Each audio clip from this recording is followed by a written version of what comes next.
Hello दोस्तों, तो कैसे हो आप लोग। दोस्तों स्वागत है मेरे चैनल पे योर जीवन सर। दोस्तों सबसे पहले तो आपको दिल से सॉरी कि बहुत दिनों के बाद एक्चुअली वीडियो अपलोड कर रहा हूँ। एक्सट्रीमली सॉरी दोस्तों, एक्चुअली कुछ कामों में बिजी हो गया था। मेरा भी एक्चुअली कोचिंग क्लासेस चलता है और प्राइवेट ट्यूशन लेता तो उसमें बिजी हो गया था। तो दोस्तों टाइम वेस्ट ना करते हुए दोस्तों आपको पता रहेगा, तो मैंने लास्ट टाइम स्टार्ट किया था चैप्टर 1 साइंस 1 का ग्रेविटेशन चैप्टर। तो दोस्तों वहां पर हमारा सारा चीज हो गया था, बस दो टॉपिक बचा था, जिसमें था पहला एस्केप वेलोसिटी और दूसरा था मेरा बेटा केप्लर्स लॉ। तो दोस्तों हम लोग स्टार्ट करने वाले हैं एस्केप वेलोसिटी। सबसे पहले तो एस्केप वेलोसिटी होता क्या दोस्तों बताना चाहता हूं। समझ लो कोई भी ऑब्जेक्ट है, अगर मैंने उसको ऊपर फेंक दिया और वापस से वो नीचे नहीं आता, तो इस समय उसके दौरान जो उसमें वेलोसिटी थी उसे हम कहते हैं एस्केप वेलोसिटी दोस्तों।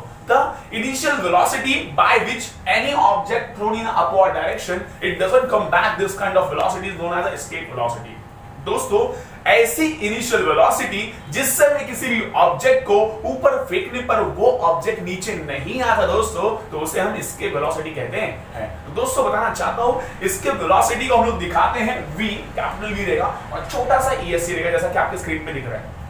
दोस्तों इसके वेलोसिटी का फॉर्मूला होता है अंडर रूट में 2gm/r या 2gr, मतलब इसका मतलब ये है अंडर रूट में 2gr इसका फॉर्मूला होता है।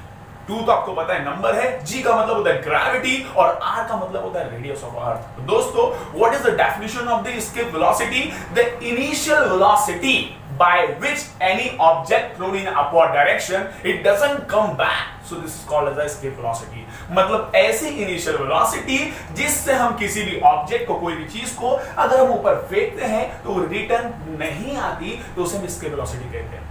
तो दोस्तों ये हमारा एस्केप वेलोसिटी का कॉन्सेप्ट। दोस्तों बताना चाहता हूं कि ये चैप्टर नंबर 10 जो है आपका स्पेस मिशन, उसमें इससे रिलेटेड ही प्रॉब्लम्स पूछे जाते हैं इस फॉर्मूले के बेस पे। ओके दोस्तों अभी हम स्टार्ट करेंगे केप्लर्स। दोस्तों केप्लर क्या, केप्लर ने मेरा बेटा बहुत सारे लॉज बनाए हैं, लेकिन उसमें से 3 लॉज हमको पढ़ना है। तो पहला है केप्लर्स का फर्स्ट लॉ। मेरा बेटा क्या है केप्लर का फर्स्ट लॉ? सबसे पहले तो याद रखना, ये जो आप दिख रहे हैं यहाँ पे डायग्राम है मेरा बेटा, वो कैसा डायग्राम है मेरा बेटा? वो है इलेप्टिकल डायग्राम है। इलेप्टिकल, यहाँ पे जो शेप है ये प्रॉपर सर्कुलर नहीं मेरा बेटा, इसको बोलते हैं इलेप्टिकल। तो केप्लर का फर्स्ट लॉ क्या बोलता है मेरा बेटा? Every planet revolves around the sun. हम लोग जो है हमारा प्लैनेट है या मून जो भी है मेरा बच्चा, सब सन के चारों तरफ घूमते हैं। Every planet revolves around the sun, sun at the one foci या one focus। मतलब नॉर्मली अगर यूनिवर्स की बात करेंगे, थोड़ा सा एक उनका जो रिवॉल्यूशन होता है, रोटेशन होता है, वो एक बोलते हैं ना इलेप्टिकल ऑर्बिट में होता है मेरा बेटा। इलेप्टिकल पाथ, पाथ माने होता है रास्ता, उसमें एक नॉर्मली मान के चलो 2 फोकस होता है, एक फोकस यहाँ पे, एक फोकस यहाँ पे। अब इस फोकस पे यहाँ पे मैंने सन को ले लिया मेरा बेटा। चलो पहला मेरा बेटा केप्लर का पहला लॉ क्या बोलता है? Every planet revolves around the sun in an elliptical orbit and sun at the one foci। the sun एक फोकस पे होता है। बहुत ही इजी है मेरा बेटा, कोई दिक्कत है? या तो आप लोग ऐसे ही बोल सकते हो the path of a planet is elliptical and sun at the one foci, ये भी ऐसे ही बोल सकते हो, लेकिन सिंपल बोलने का मेरा बेटा क्या? every planet revolves around the sun in an elliptical orbit, sun at the one foci। ये था बेटा प्लैनेटरी मोशन का केप्लर का फर्स्ट लॉ मेरा बेटा। चलो दूसरा बेटा क्या होता है, समझो मेरा बेटा। अब क्या किया, यहाँ पे सन है, चलो यहाँ पे पहले मैंने यहाँ पे एक पॉइंट लिया A, यहाँ पे लिया B। अब मेरा बच्चा जो प्लैनेट है वो A से B पे गया, तो चलो मैंने इसको डायग्राम ड्रॉ कर दिया आपके सामने जैसे दिखा मेरा बच्चा। यहाँ पे SC है, यहाँ पे D है मेरा बेटा, ठीक है। मतलब SAB और SDC, SAB और SDC इक्वल होगा। कैसे मेरा बेटा? सेकेंड लॉ से। सेकेंड लॉ क्या बोलता है? क्या बोलता है? The line joining to the planet, क्या? The line joining to the planet स्विच equal area in equal time, equal area in equal time, equal area in equal time. मतलब सन को प्लैनेट से जोड़ने वाला जो लाइन होता है मेरा बेटा, हमेशा याद रखना वो स्वीप करता है। स्वीप माने क्या? कवर करता है। इक्वल एरिया, ये दिख रहा है शेडेड एरिया बेटा, equal area in equal time, मतलब same area same time, same area same time. तो दोस्तों केप्लर का सेकंड लॉ क्या बोलता है? ये बोलता है कि एवरी प्लैनेट जो ज्वाइन होता है मेरा बेटा किससे? Line, the line joining to the planet with the sun, the line join to the planet with the sun sweeps equal area in equal time. तो ये था मेरा बेटा सेकंड लॉ जो एरिया और टाइम से रिलेटेड था। थर्ड लॉ क्या बोलता है जरा सुनिएगा। क्या होता है कि इनका जो रिवॉल्यूशन होता है मेरा बेटा उसका टाइम पीरियड होता है। तो टाइम पीरियड को दिखाते हैं टी से, बरोबर है मेरा बेटा, और रेडियस को दिखाते हैं आर से, या डिस्टेंस को भी स्मॉल आर से या स्मॉल डी से दिखाते हैं मेरा बेटा।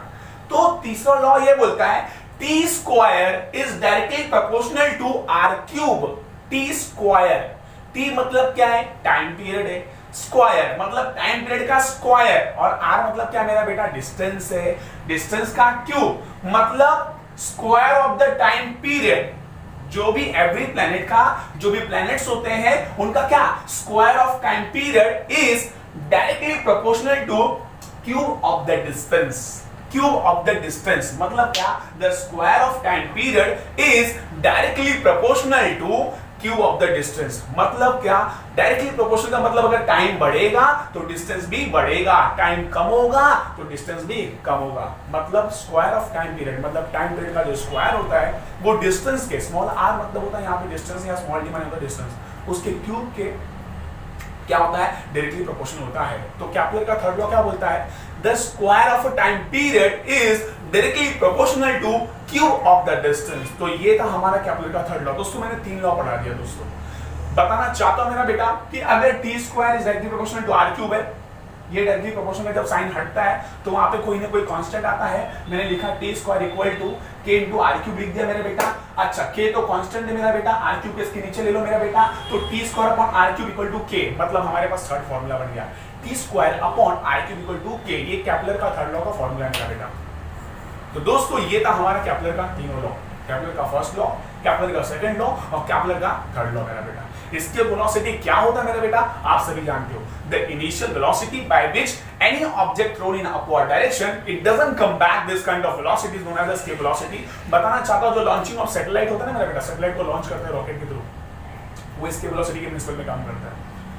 दूसरा कैपलर का थर्ड लॉ, पहला बेटा क्या था, every planet revolves around the sun in an elliptical orbit, sun at given foci. Second क्या था बेटा मेरा बच्चा, the line joining to the planet with the sun sweeps equal area in equal time.